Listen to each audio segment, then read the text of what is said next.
مفيش مرض اسمه روماتيزم. الروماتيزم ده تخصص امراض الجهاز الحركي. بطنة العظام يعني علاج الامراض الروماتيزميه وعلاج امراض الجهاز الحركي من التدخل الجراحي. زي بالظبط كده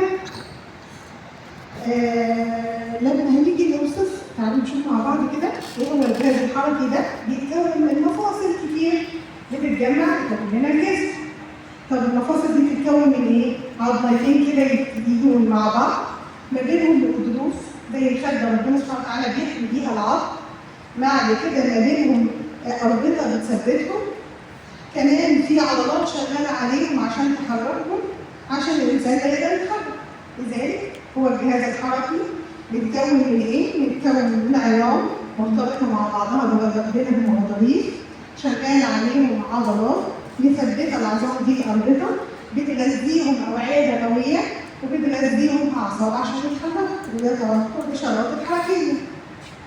طب ايه الفرق بين الروماتيزم والعظام؟ يعني لما نيجي توجعنا نروح الروماتيزم ونروح العظام، ضغط وجعني نروح الروماتيزم ونروح العظام. عارفين الفرق ما بين تخصص مثلا القلب وجراح القلب؟ التخصص الكارديولوجي والقلب بيعالج القلب دون التدخل الجراحي. اول ما يحصل خلل في الصمامات في الشرايين في كذا هنروح بعد هي راح رايح جراح العظام جراح القلب. برضه الكلى ومسالك جراحه المسالك، الكبد جهاز الهضم وجراحه الجهاز الهضمي. بمعنى ان احنا لما بنتخرج من المرض بيبقى لينا عين في بطنه اللي هي عالج بدون تدخل جراحي، وعين الثانيه جراحيه. فاحدنا بياخد تخصص اللا جراحي اللي هو البطنات، وحد بياخد الجراحي. فاذا الجهاز الحركي اللي هو مختص ومشترك بيننا وبين بتوع زملائنا الافاضل بتوع الجراحه هو الجهاز الحركي. في بعض الامراض نعالجها احنا الاثنين مفيش مشكله، هشاشه عظام، الم ظهر ورقبه، خشونه المفاصل، اصابات ملاعب. وفي امراض احنا بتاعتنا احنا قوي بتاع الروماتيزم، امراض المناعه نتكلم عليه احدها الاستاذ الدكتور ياسر بيتكلم عن المزاج بقى الروماتويد التظلم المناعي العضلات. هم يعالجوا حاجات احنا ما نعرفش مش بتاعتنا، كسور، امراض العظام، العيوب الخلقيه دي بتاعتهم هم. فاذا احنا بنكمل بعض وفي حاجات مشتركه بيننا. طيب امثله لامراض المفاصل او الامراض الروماتيزميه، في امراض الجهاز المناعي زي اللي اتكلم عنها الدكتور ياسر، وفي امراض تغير الزمن زي الهشاشه مثلا، او امراض سوء استخدام الجسم. الامانه اللي ربنا سبحانه وتعالى رضاها استخدمناها غلط بشكل او باخر وبوظناها بايدينا، مش نتيجه خلل مرضي معين زي المناعه مثلا. ايه بقى الهشاشه؟ وايه حكايه الخشونه ولا الهشاشه؟ انا عندي خشونه في ركبتي في عظمي ولا عندي هشاشه في ركبتي؟ مش حاجه اسمها كده. الهشاشه مرض عظمي، العظم ضعف وهشاشه. الخشونه مرض مفصل، المفصل فقط ليونته ونعومته فبالتالي بيحكوا ببعضه يسبب مع الوقت مشاكل. النقطه المهمه جدا في الهشاشه او الخشونه الاثنين دول انا مش هقدر انا هستلم الآلة بتاعت ربنا احافظ عليها لغايه ما اقابله، ولا هستهلكها غلط ويؤدي هذا الى ان اعيش وهن لما اكبر. تقسم الجسد. ربنا سبحانه وتعالى قال: الله الذي خلقكم من ضعف ثم جعل من بعد ضعف قوه ثم جعل من بعد قوه ضعفا وشيبه يخلق ما يشاء وهو العليم القدير. نترجم الايه لمنحنيات طبيه. نبدا بقوه بالضعف، يجي نور صغير اقصى درجات الضعف يكبر يوصل لاقصى المنحنى اللي قدامنا ده هيوصل في الثلاثينات للقوه، وبعد كده يبتدي يتدهور الى ان يصل للضعف. الضعف ده هو طبيعي جدا ان هو يكون موجود، بس في درجات متفاوته. في بني ادم يقدر يحافظ على انه لغايه ما يوصل لل 80 يبقى واقف على رجله. في بني ادم مهمل استخدم صحته غلط وما كانش عنده اراده فبالتالي ضعف ووهن.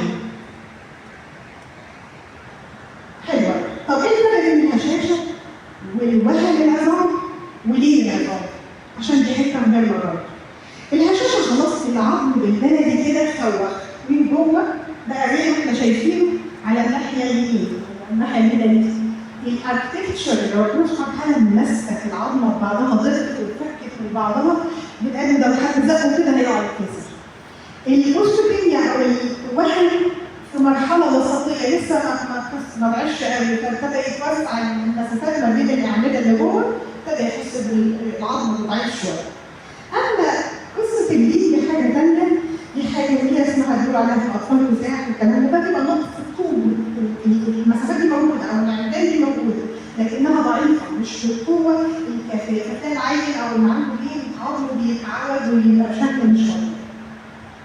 حلوه. طيب يعني الهشاشه هي حدوث نقص وتدهور بكثافه عظام الجسم الذي بدوره قد يجعل المريض اكثر عرضه لحدوث كسور باحد العظام الطريه اذا ما تعرض للوقوع او لاي حادث. شوفوا المنظر دي العمدان اللي ليها البلمه او الراجل اللي فات. وهي برضه احنا عندنا ربنا سبحانه وتعالى لله بس تعالى عامل لنا العمدان دي هي العظم. هي اللي مخلاني واقفه ومصلوب طولي. وعظمه الله عز وجل وتجلي اسمه العظيم بيبقى ما بين العظمه الالهيه والعظمه البشريه، العظمه البشريه جذبت فيها عظمه ربنا. فكده حاجه يعني تناسق وخلط رائع. فيها العظميه اللي جوه فيها عمود وجواها عمدان صغيره متشبكه ومتماسكه. بل اكثر من هذا لو دخلنا للتركيب من هو مصنع العظم شغال ازاي.